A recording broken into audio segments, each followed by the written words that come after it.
Hola, si alguno de ustedes ha leído el texto sobre Yasnaya Aguilar y no lo tiene como yo, si no lo tiene así, si no lo tiene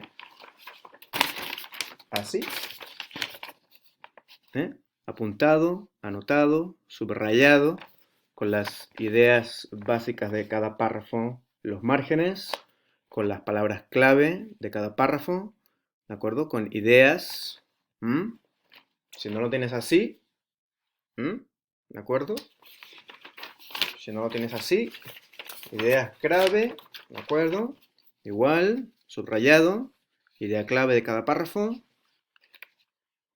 A ver, así, ¿de acuerdo? Y está al revés, es como un espejo, ¿de acuerdo? Si no lo has leído así, si no has escrito así, ¿de acuerdo? La idea, el título, ¿de acuerdo? ¿Qué dice? ¿Qué crees que significa? Incluso no he escrito nada sobre la foto, también podríamos hablar sobre la foto. Si no imprimes tu texto y lo tienes así como yo, has leído mal. No has leído el texto. Entonces, como práctica, para la clase de español y para cualquier otra clase, siempre imprime el texto y trabaja siempre con un bolígrafo o con un lápiz, lo que tú quieras, un utensilio de escritura. ¿De acuerdo? Entonces, leemos. Dice, los pueblos indígenas no somos la raíz de México, somos su negación constante. ¿Qué es lo que tiene el título? Comillas. ¿Eso qué significa? Que es un estilo directo. ¿De acuerdo?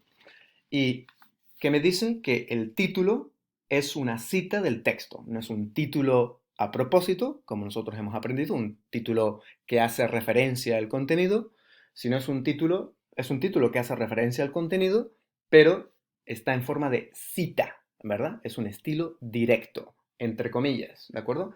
Y aquí digo, título es una cita del texto, y ya está, ¿de acuerdo? Y digo, un texto sobre los pueblos indígenas y su representación en México.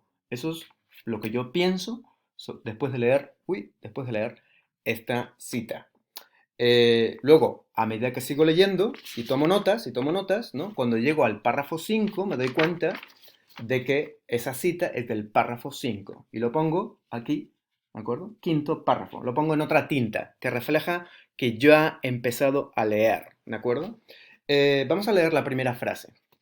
Dice, Yasnaya Aguilar cuenta que no supo que era indígena hasta que llegó a vivir a la ciudad. ¡Pum! Primera frase, excelente. ¿Por qué es excelente? Porque ya introduce al lector, a la lectora, a la problemática del texto. ¿Cuál es la problemática del texto? Es una problemática de representación, es una problemática de identidad y establece una relación asimétrica entre el campo y la ciudad, ¿verdad? Eso ya lo dice la primera frase. Bien, ¿qué más? Dice, hasta entonces nunca se lo había planteado porque desconocía el mundo en que ellos, su pueblo, era considerado como tal. Segunda frase, nos contextualiza, nos empieza a decir un poco más que hay un problema entre las personas que son de una identidad y otras personas que dicen qué identidad tienen. ¿Y de dónde son estas personas? En la ciudad. ¿Y de qué personas se trata en el caso de México? De las personas blancas, ¿verdad? Bien. Aquí. ¿Y qué es lo que pongo? Digo, introducción. Introduce la preocupación sociolingüística. La sociolingüística es la disciplina de la lingüística que estudia la relación entre el lenguaje y la sociedad. ¿De acuerdo? Por lo tanto, este es un texto sobre sociolingüística. Bien, introduce la preocupación sociolingüística por lo indígena y su relación con el Estado.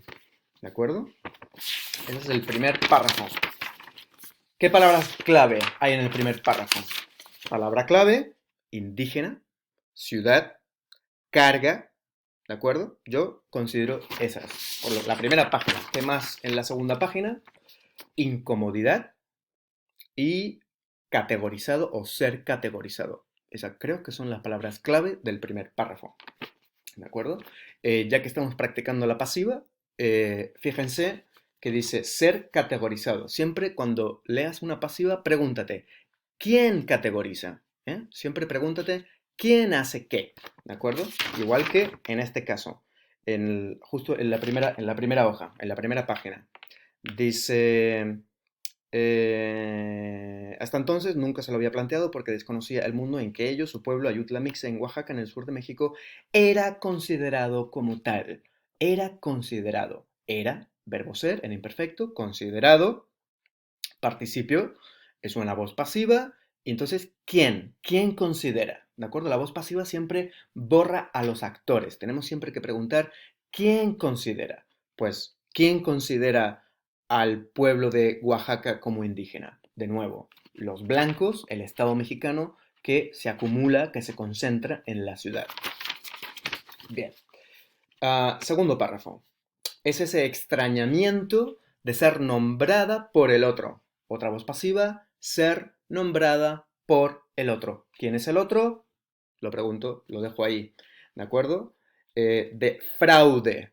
Subraya palabras que no conozcas. Usa word reference. Primero trata de pensar qué puede significar antes de usar el diccionario. ¿De acuerdo? Trata siempre de pensar por deducción. Y si no lo comprendes, busca la palabra en el diccionario. ¿De acuerdo? ¿Y qué digo? Aquí, en los márgenes, escribo y digo relación entre lo racial y lo lingüístico. ¿De acuerdo? Bien, ahora voy a enseñar, aquí lo tengo, he hecho un documento de Word con todas las notas sobre los párrafos, ¿de acuerdo? No puedo mandar esto como tarea porque si no es mucha tarea, pero si tú eres un estudiante universitario, si eres una estudiante universitaria y quieres aprender cómo se lee con rigor, tienes que leer con anotaciones. Esto es lo que se llama anotar, ¿de acuerdo? Son anotaciones, ¿ok? Muy bien.